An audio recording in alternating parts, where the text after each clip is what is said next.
to the Stars of Learning podcast, where your host Jyoti Ji explores the minds of the thought leaders who have vast experience and in-depth knowledge in the learning industry.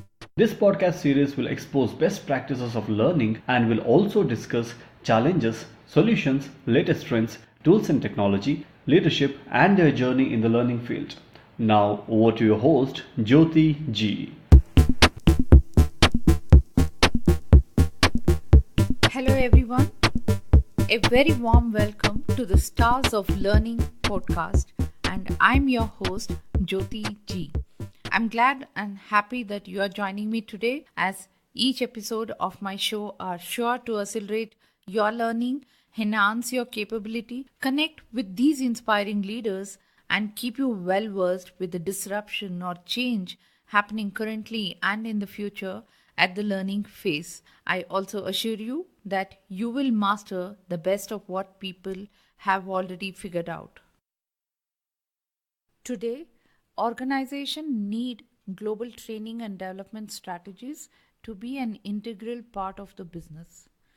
Not only that, these companies also need to choose the best strategy in order to balance the learning needs of their global workforce with that of the company's specific needs and interest.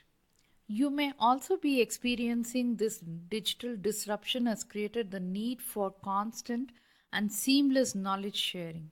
L&D function today need to gear up to collaborate and make use of innovative platforms to enable continuous knowledge sharing across the organization. And mind you, success is no longer about changing the strategies more often, but having the agility to execute multiple strategies concurrently.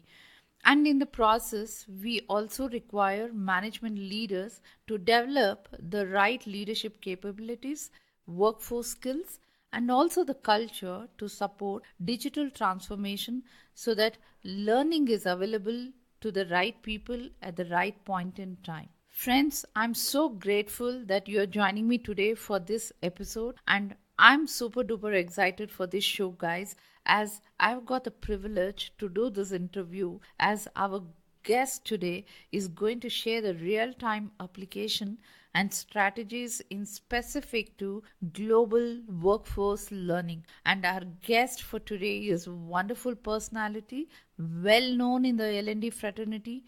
He's also a founder of L&D Global Chapter and a mentor, Surya Prakash Mohapatra. Currently, the Global Head, Talent Transformation at Wipro Digital Operations and Platforms, with 23 plus years of experience in various leadership roles, with extensive experience in setting up and running learning and development function for organizations in India and international locations. Surya is a speaker of international repute and speaks regularly in various national and international forums on topics related to HR, learning and development, corporate culture, and spirituality. What more? Some of the best-in-class initiatives led by him has received industry recognition as well. And name a few, World HRD Congress has recognized Surya as one of the 25 most talented training and development leader in the world. Moreover, Global Knowledge Management Congress has conferred the Knowledge Management Leadership Award on Surya. Recently, popular HR journal Human Factor featured him as best HR heads in India. So, without any further ado, let me welcome my guest, Surya Prakash Mohapatra. Surya, thank you very much for joining us for today's show. Okay, thank you for giving me this opportunity. It's a pleasure being here today. Sure, Surya. It's really an honor, and you have been so kind to accept my request in spite of your busy schedule. And I know you've been traveling to and fro, and really kind of you to be part of my show. So, Surya, my episodes would have a theme based on a particular topic specific to L&D. And today's topic we will be discussing on the global workforce learning. And Surya, so let's begin with a little background about yourself. Your journey, Surya, I've seen you from the sales and you've been into business development, and now you're into a full-fledged HR professional in a talent transformation role. How did this journey begin and then the complete shift? Yeah, I think it has been an interesting journey. So I started my career as a business development professional. I was into sales and marketing and business development at the initial phase of my career. But fortunately, I was working business development for training organization. So there was a training company, IT training company for whom I was selling franchises. And then I went in to manage business development for another large training organization.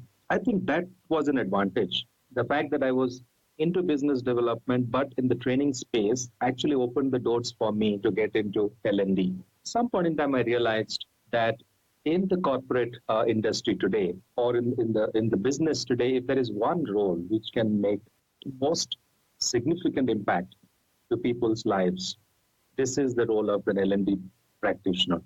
And I felt that this is one role where you can make a difference to people, you can touch their lives. Then I decided to get into this.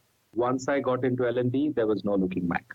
Wonderful, wonderful, Surya. I think even I can resonate with you. People skills is something we can touch, and enabling them in a futuristic way. I think L&D professional is blessed to be in this. Absolutely. Yeah. So, Surya, you're also playing the role of talent transformation. Can you help my listeners to understand what is talent development role in building the workforce of the future at the organization?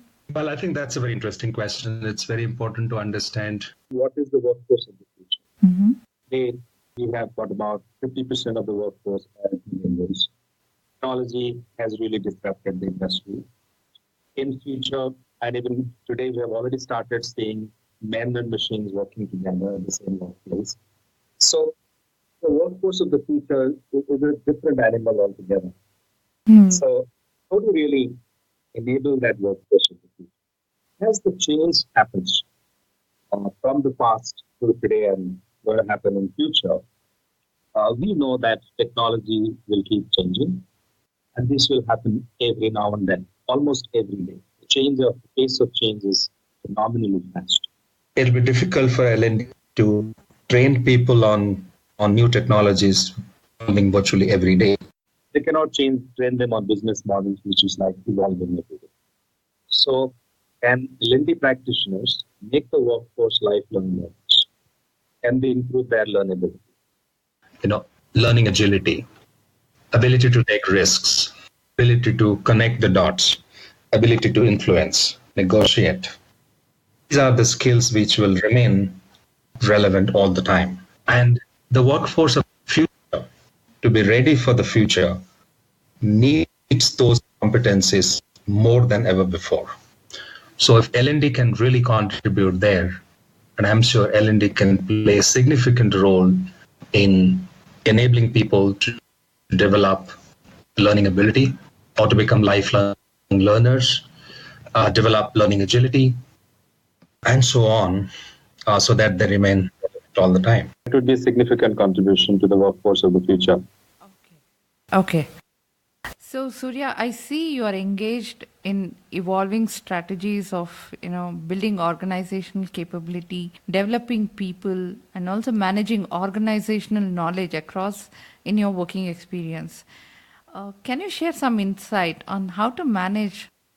Yeah, I think managing organizational knowledge actually begins with identification of relevant knowledge. Then there is overload of information, content, etc. So it begins with identification of relevant knowledge. The next step is to figure out where, from where we can source that knowledge, from where we can acquire that knowledge. Next step is the task of acquiring that. Structure it, organize it, make it accessible to people on demand, on the go, wherever they are. So these are the 5 steps of managing organizational knowledge. There are 4 important aspects that we need to keep in mind. One is as knowledge management experts. So bringing people to knowledge, people to people, knowledge to people, and knowledge to people, knowledge are the 4 aspects. And a practitioner who can really drive all these 4 can become effective in managing organization. Interesting, Surya. I think as this is the one not gain much attention from the L&D, I think this strategy and this points what you have told us is really insightful. So, Surya, my next question is on the workforce. Is truly global and virtual and mobile, and it is spread across countries and culture. And now with the trend with the global approach for the organization and in specific to L&D, we also need to think global. So can you share your insight on how organization should be focusing and also knowing the fact that it is not an easy task to arrive at a common goal with diverse culture. So what would be your strategy on how to scale Yeah, up? I think it's quite a challenge. To arrive at a common goal with diverse culture is definitely a challenge. But I believe that if the leaders of the organization have a compelling vision, which people can relate to, where they see a sense of purpose, I'm sure the task would become slightly easier. For the L&D practitioner who was trying to build a global L&D, is to have a lot of patience. If you become impatient as a global L&D leader, you are not going to become successful. You cannot, there is no one size fits all. You can't take one approach and then impose that across all your locations across the globe and then say, Okay. Okay, interesting. Yeah, and the L&D leaders should also have this kind of a practical insights achieving organization objective. Yeah. So, Surya, in connection to the question, I'm sure implementing global training function will not be that easy without getting a buy-in from the C-suite leaders. How should L&D drive learning strategy with the C-suite leaders, and most importantly, to create that commitment from the leadership? Do you want to share any examples or a trend setting which you have executed in your so role? I believe the C-suite leaders are actually pro-learning. Sometimes we have a wrong notion that leaders are more focused on profits and revenue generation, numbers and KPIs and metrics. While they are important, but great leaders, great CEOs are actually pro-learning. We have seen examples of Jack Welch, Steve Jobs, many other leaders who have really set a new trend in that space. The most important thing for them is to see in their L&D leader the passion, the hunger, the desire to make a difference. They want to see in the NLD leader is a desire and the ability to align learning strategies to the organization vision. So you are able to establish that linkage, you will be able to influence your C-suite leaders. While in my initial phase in my career, I struggled with that, it's important to understand clear experience for the workforce. If you can do that, they would love it. True, true. Yeah, we need to bring that measurable business outcome through upskilling or reskilling. Else, L&D may lose the space being part of the board and being as a strategic leader in the organization. The LNA needs to have a seat at the table. That's where they can influence business strategies. Okay. So, Surya, over the past decade, the global workforce has been continually evolving due to a number of factors, and also a shorter shelf life of knowledge has placed a premium on reskilling and upskilling. And we need to focusing on this intangible assets is also important, like a skilled employee, exceptional leader, and the knowledge management. All of these facts have elevated the importance of L&D function being as a center focus. So my question to you is that every year you also pen down your thoughts on the global workforce learning trends. So how has L&D space has evolved over the years, and what is your nugget for the HR or the L&D to facilitate that global workforce learning? And do you see these members ready to take off this journey? So I think there are two parts to your question. One is how has the L&D space evolved? And second question was, are the L&D leaders ready to take on this journey? Yes, the L&D space has evolved dramatically. It in response to what's happening at the workplace and what is happening to the workforce. With the millennials coming in, their learning preferences have changed. You talked about knowledge becoming obsolete very, very fast. We are composition of different types of people at the workforce. We are saying part-timers, full-timers, people working for multiple employers, contract employees, a different composition of it. We are also seeing a virtual mobile workforce, always on the go. So all this transformed the L&D space. So L&D has moved away from being content curate. L&D has moved away from being content developers to content curators. People plethora of knowledge, but they don't know what is relevant knowledge. L&D has to play the role of curating content, directing people to the right relevant content.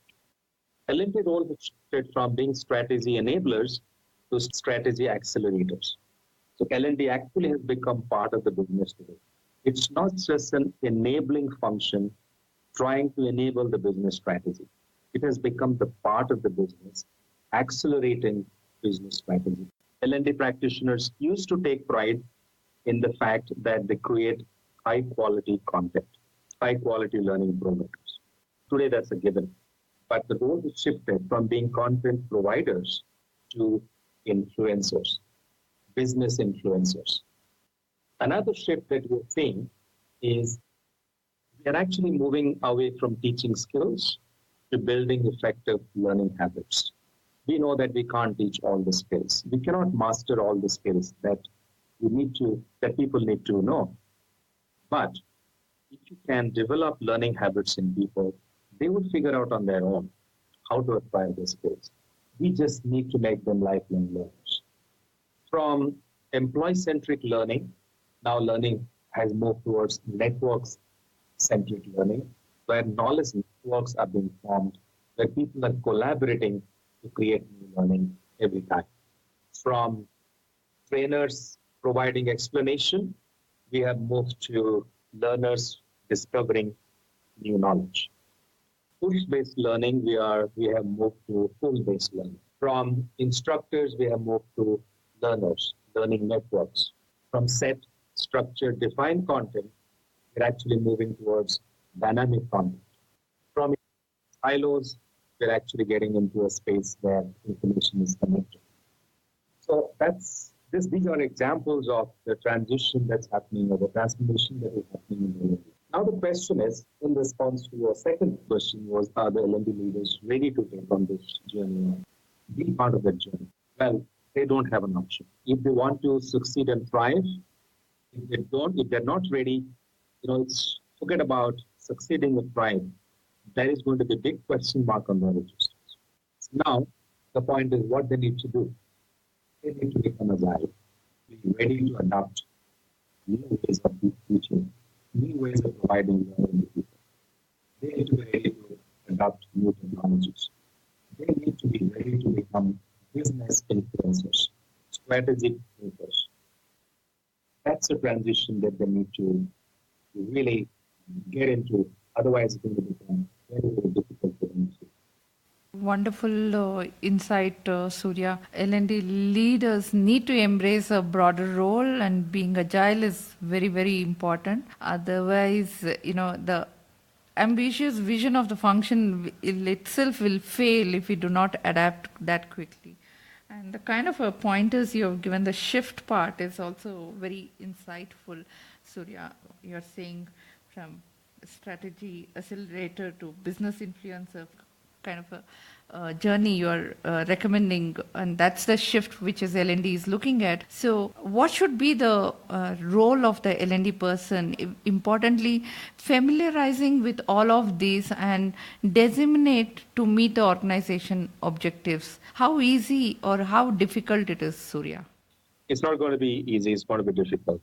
But great things in life are accomplished only through hard work, isn't it? So we need to be ready to unlearn and relearn. And if we are not ready ourselves to unlearn and relearn, we cannot really enable the organization to unlearn and relearn. So it's going to be difficult. It requires a great desire and ability on the part of L&D practitioner to move out of the comfort zones of standing in the classroom and delivering training only to a space, as you mentioned, play a much larger, bigger and broader role. Understanding business needs, solving problems of the customer, and constantly innovating and then trying to find out how learning can enable the organization to provide better experience to the organizations, to customers. How L&D can enable the organization to create new products and solutions. How L&D can enable the organization to provide fabulous experience to their employees. Okay, wonderful, Surya. I think that definitely matters for the L&D to wear that kind of an insight. Surya, I've also read your article. Are you a next gen CLO? And you also mentioned there are 7 ways you can make an impact. Any insight for my listeners how to create that meaningful ecosystem in the L&D space?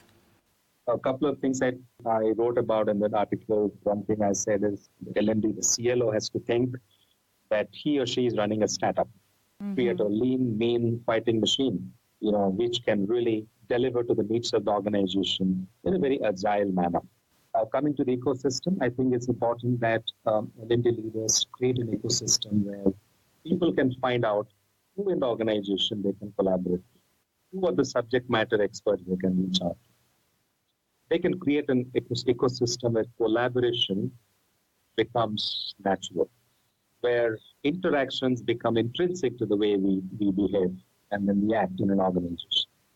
An ecosystem where people can actually come together and then create new value, thereby enhancing and enriching the organization particularly. Wow, amazing, Surya. I think so. My listeners, I think that's a greatest nugget what Surya is sharing. Wear the hat of an entrepreneur and have the learning vision to drive that kind of a mindset, not only to deliver but bring value to the business. So amazing information, Surya. Moving on to how do you enhance your knowledge to be there and move You're on, asking me Surya? how do I Yes, yes. Because you mentioned about learn and or unlearn is very important for a L&D fraternity. So, in context to that, how you yourself enhancing your knowledge to be there? well, there's a famous saying that never stop learning because life never stops teaching. So that's my fundamental belief as well. So while most of us have a things to do list, I do have that as well. But in addition to that, I also have a things I learned list. So I have a log book where every day before I go to bed, anything new that I've learned that day, I record in that log. So I learned log is a very favorite one that I carry with me all the time because you never know when you're going to have a new learning. So when I kind of browse through that book, I see the immense amount of learning that I've had over the years. That's phenomenal. I do read a lot. I'm part of different knowledge networks. You talked about L&D Global. So I'm the founder of L&D Global. The objective of setting up that network was actually to think about the L&D practitioners. While L&D practitioners think about the organization, there is someone who has to think about them. How can they acquire their knowledge? How can they enrich that knowledge? So with that objective, I set up this L&D Global network today, which is a network of about 25,000 people across different cities and so on. And I'm part of different knowledge networks. And the objective of being part of this knowledge network is to seek knowledge from your peers, from your mentors, from gurus in the industry. But the most important thing I do to enhance my knowledge is I make a conscious effort all the time. Over the years, if I become an expert in that, I know I can do that in my sleep. But that's not going to take me from where I am today to where I need to be. Get there, only way I can acquire new competency, new proficiency by taking up a new assignment, a new challenge, a difficult task. So I make a conscious effort to move out of my comfort zone. Try my hands at something, phenomenal amount of learning comes through. Yeah, wonderful, wonderful insight, Surya. Learning log is, I think that will be my takeaway for today's show. I also maintain a critical incident diary, Surya. It says CID, so where I say on positive improvements and my learning. I think the learning logins focus, I think, amazing thought process, Surya. So, Surya, moving on to my next question, what is the future of workforce learning? How do you see companies or the organizations getting up for this new buzzword on the workforce?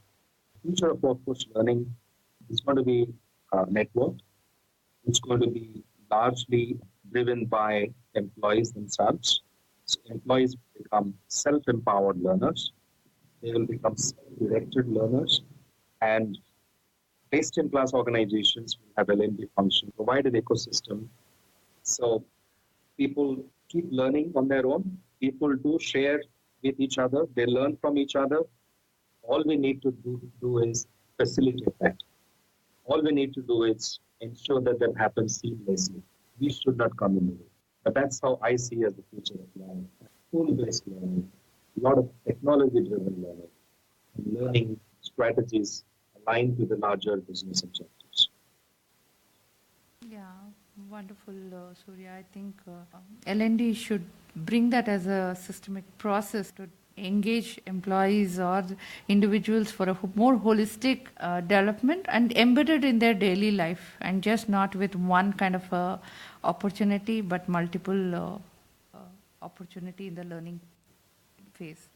So definitely, Surya, the future of learning is very essential for talent transformation and also for the business success. So what is your message for L&D to contribute to it? One single message, shift away from TNI to BNI. The TNI, as all of us know, is training needs identification.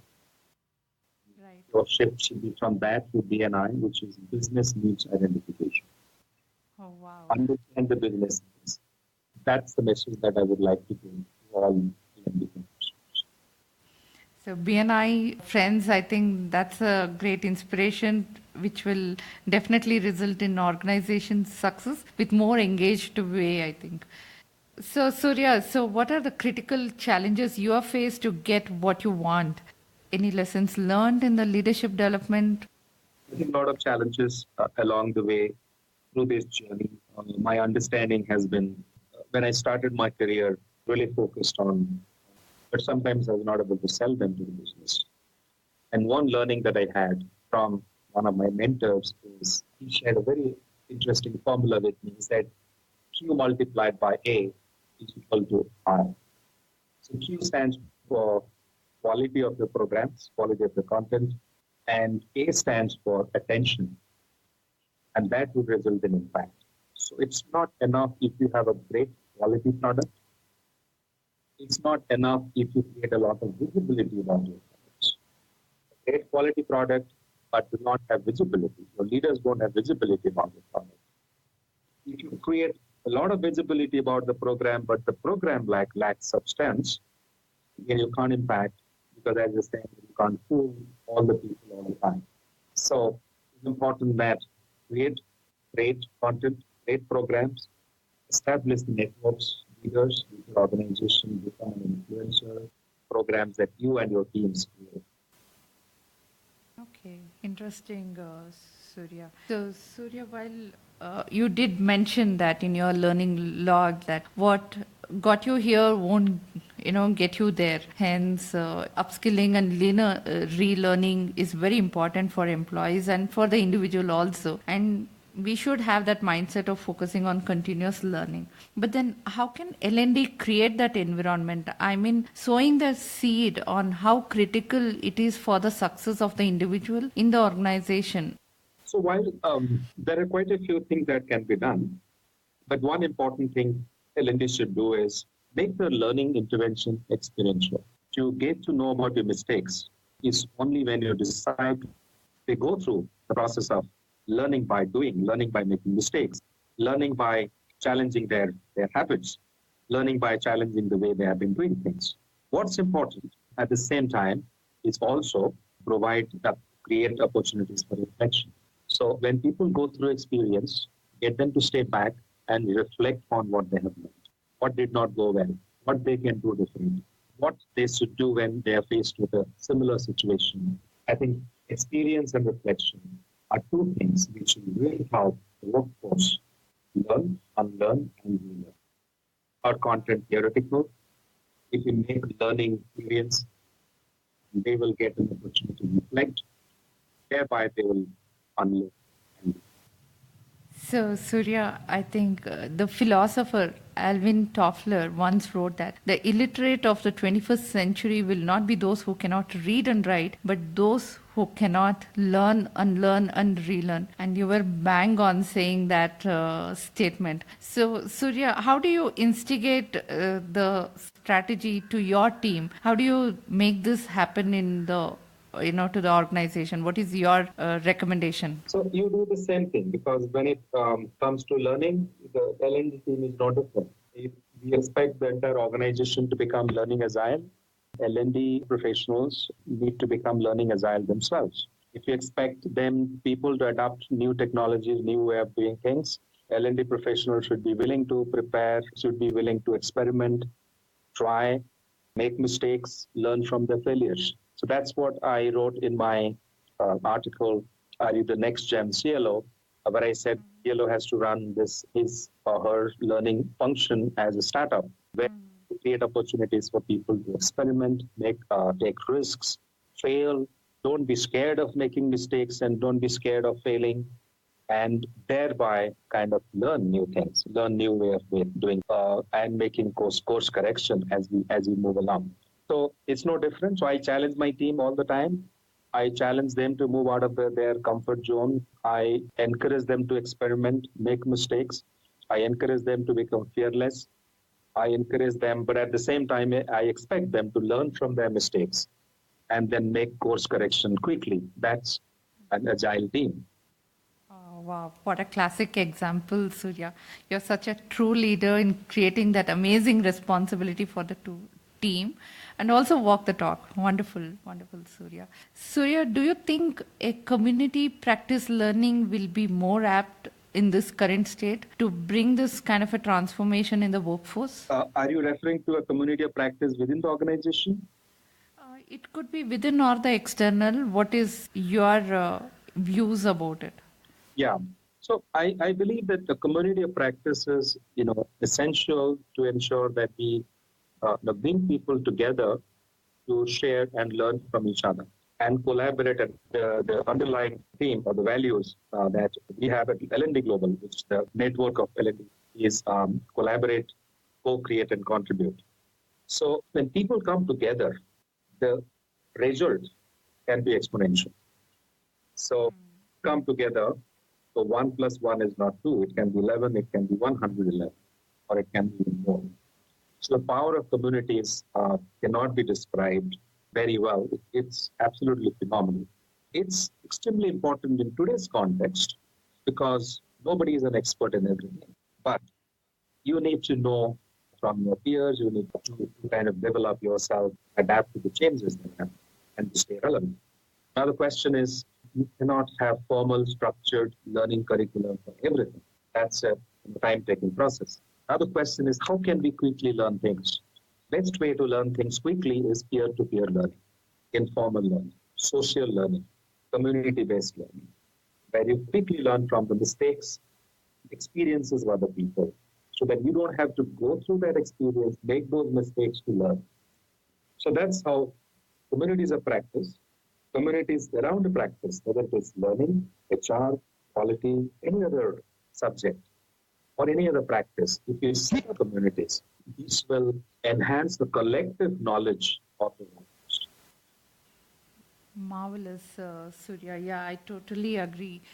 To be relevant and don't reinvent the wheel, and the easy path could be collaborate, co-create, and contribute. Wonderful. Surya, I have known you for a few years now. I've seen some of your speeches, and you bring in a story which weaves around the topic. Do you have any such story or a message for my listeners on global workforce learning? It's really wonderful, usually the story will resonate for a longer Yes. time, I would say. All right. I think here is an interesting story, a very insightful story where I'm sure the L&D friends will find it useful. So there was a spiritual guru, and he was known for preaching humanity, brotherhood, empathy, and so on. His followers one day went out preaching about or propagating about the preachings of their guru, who preached humanity and brotherhood. When they were about to leave the ashram, the guru called them and then said, "There is a young man who just arrived from village last night. Can you take him along with you?" These disciples, who were the so-called, educated people from good families and so on, were little hesitant because this guy was wearing shabby dress and then not looking very civilized. So they were a bit hesitant, but they still took him along because the guru asked them to take him along with them.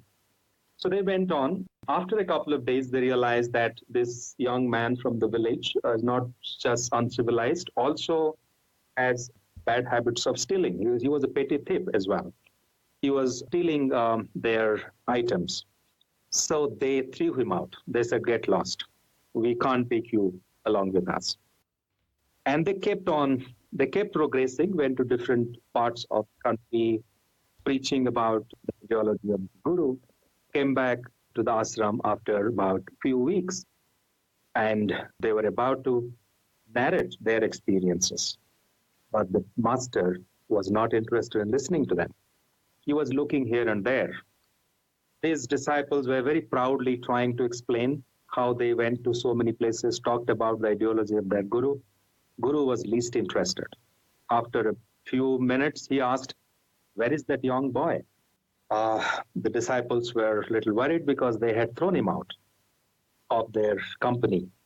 So one of them said that we asked him to leave our company. The master asked them, "But why?" They said, "That guy was a petty thief." The master said, "Look, you go all over the place preaching about humanity, brotherhood, and so on. You could not adjust a single man with you. You could not carry him with you." They were speechless. But one so-called young rebellious disciple asked the Guru or made a comment, "Guruji, it's survival of the fittest. That guy was not fit enough to survive in our company." The teacher's face turned pale. He looked cheerless. His face was gloomy. And in a very sad tone, he said, "Survival of the fittest? I don't believe in that. First, make the unfit fit, then only you will survive. Make the incapable capable, then only you will survive. Otherwise, whether you would survive or not, I have my doubts about it."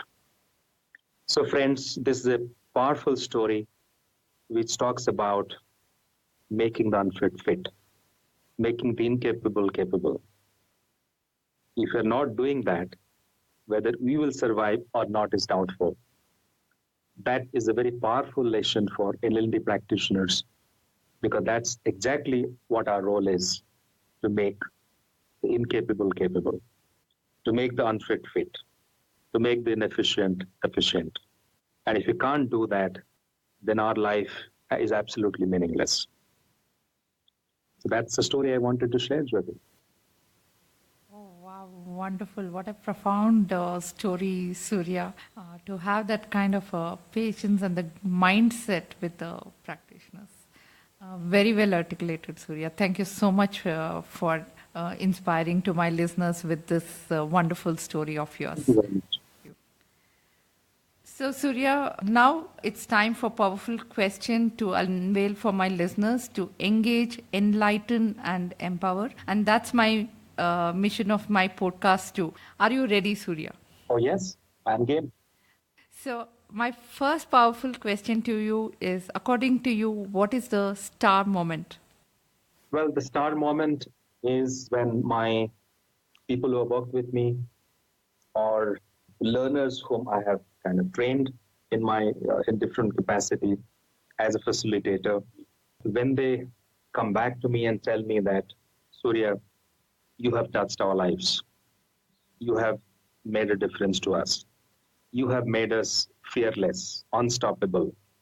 That is my star moment. And and that is my moment of truth.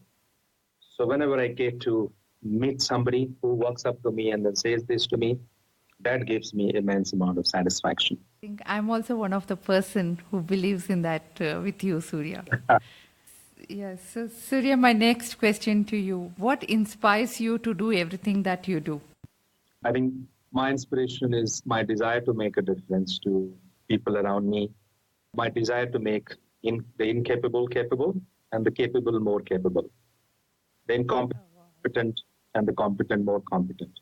If I can play a role, if I can contribute my bit, and the desire to contribute there in that space is the biggest inspiration for me. Wow, amazing. So, Surya, if you own the company, what's one thing you would do different in learning?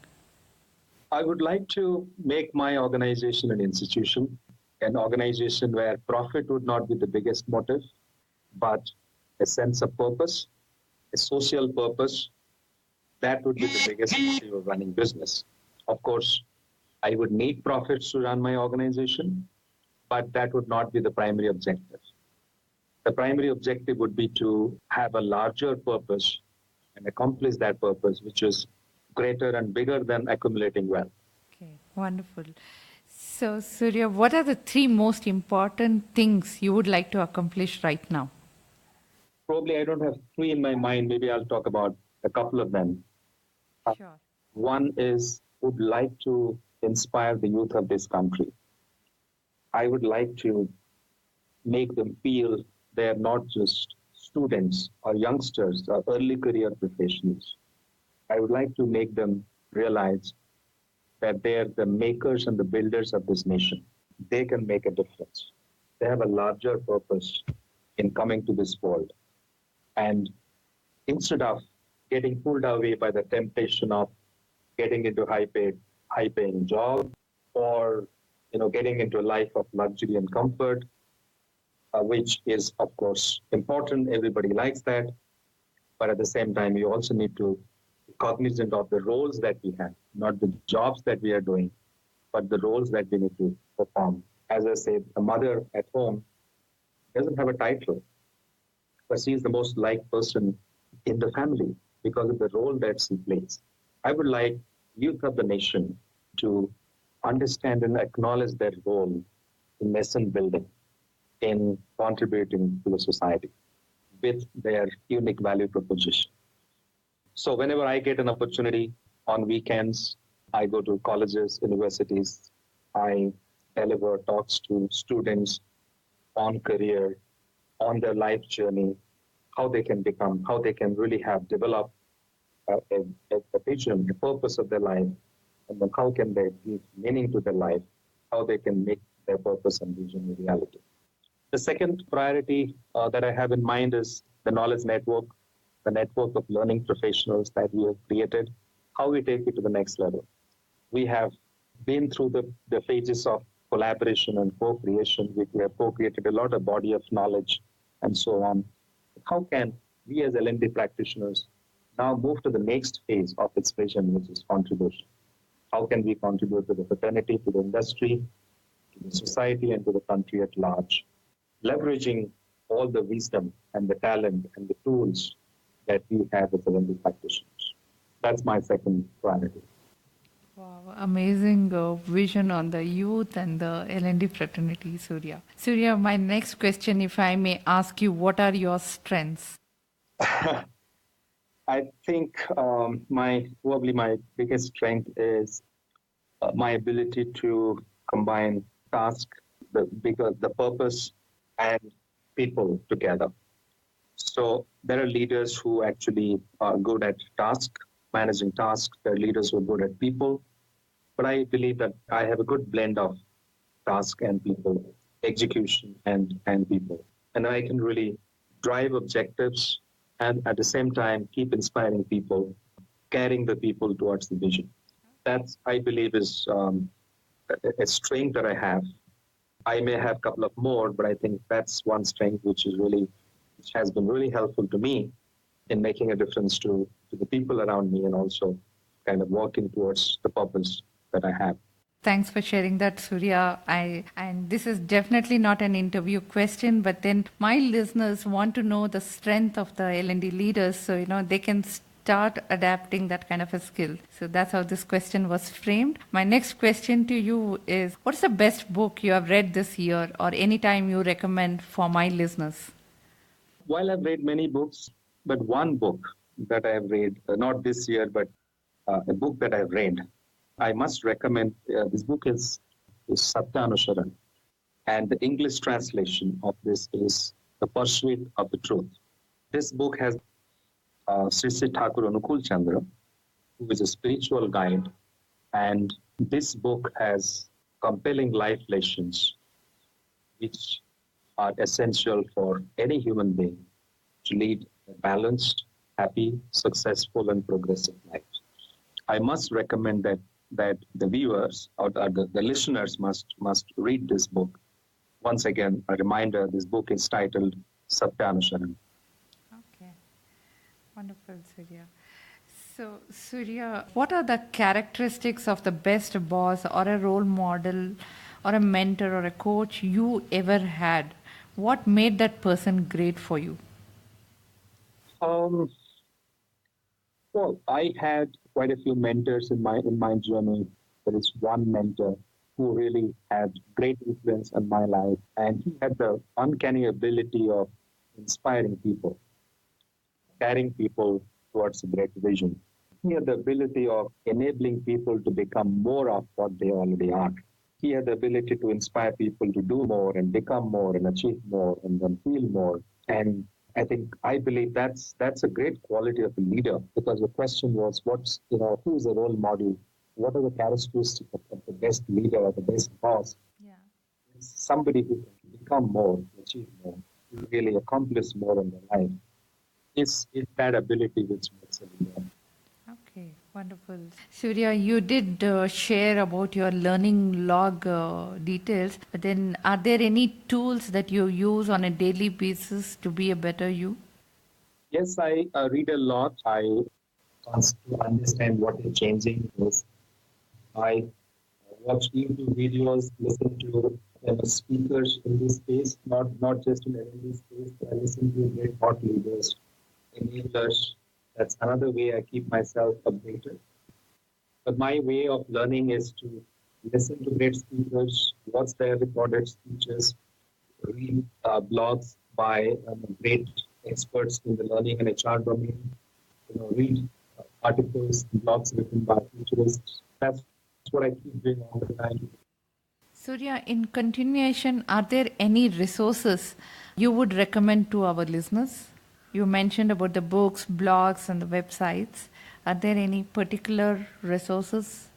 Jyoti, since technology is driving learning in a big way, I also kind of keep trying out new tools, new resources available, technology enabled tools available in the market, in the industry. I keep exploring new authoring tools, new content writing tools, tools like virtual SMEs, chatbots, etc. I keep experimenting with them. There are plenty of tools available in the market. Some of them are paid, some of them are free. But I think I would recommend that L&D practitioners should be technology savvy, and they should experiment with new tools and technologies which can enable learning, better experiential learning, and immersive learning. Ah, okay. So, in continuation to that, Surya, are there any resources you would recommend to our listeners? It could be a books or a blogs or a website. I regularly follow the ASTD blogs, read the training industry blogs, training magazine blogs. These are blogs which actually feature eminent authors and experts in the L&D space. So I keep following those blogs regularly. Sure. Surya, now we have come to an end of this interview, and before that, I have one more question left for you. And before I ask you that question, how can people get in touch with you to get more insight, collaborate, or where can they reach out to you?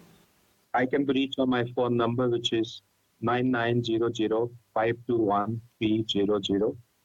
My Twitter handle is PM Surya. My LinkedIn profile, you can search my name, Surya Prakash Mohapatra, and you will find me on LinkedIn. You can also find me on YouTube. There is a YouTube channel which has compilation of my speeches and talks, lectures in different forums and conferences, and the channel is called Speeches by Surya Mohapatra. So these are ways you can reach out to me. Sure, sure, Surya. Surya, I'm also a follower of your YouTube channel, and I regularly listen to your public speaking videos which you have uploaded. So, Surya, on a closing note and that last question, your advice for those who want to accelerate their career in learning and development or a talent transformation? My advice is if you are an entrant into this space or if you are contemplating the idea of getting into L&D, ask yourself, is this what you want to do? Do you really want to make a difference to people? Do you want to touch people's lives? Is that your passion? If that is your passion, then this is the profession to be in. Get in, give your best, stay focused, keep learning all the time yourself, keep reimagining the way you can impart learning to others. Be fearless, be unstoppable. Wow, wonderful. So, all my lovely listeners, the links and the resources which we have discussed in this episode will be made available on my website, prajvitaknowledge.com. That is PRAJVITA knowledge.com. I will list out all of our conversation in my podcast show notes page for your quick reference too. Thank you so much, Surya, for being on this show. I really enjoyed it. Engaging on this important topic on global workforce learning. Thank you, Jyoti. It was wonderful talking to you. It was great being here. Thank you once again for this opportunity. Pleasure, Surya, and it's been an honor to have you on my show. So, friends, I hope you enjoyed this conversation. And if you have got any learning or motivated hearing to this show, then make sure you share this podcast with your friends and post it on all social media platforms like Facebook, Twitter, Insta. And do tag us and let your friends know about this amazing information you have learned, and let this piece of information help many others to engage, enlighten, and empower. Thank you so much for your patience and tuning into this show. Bye for now. Take good care of yourself and go out and do something engaging, enlightening,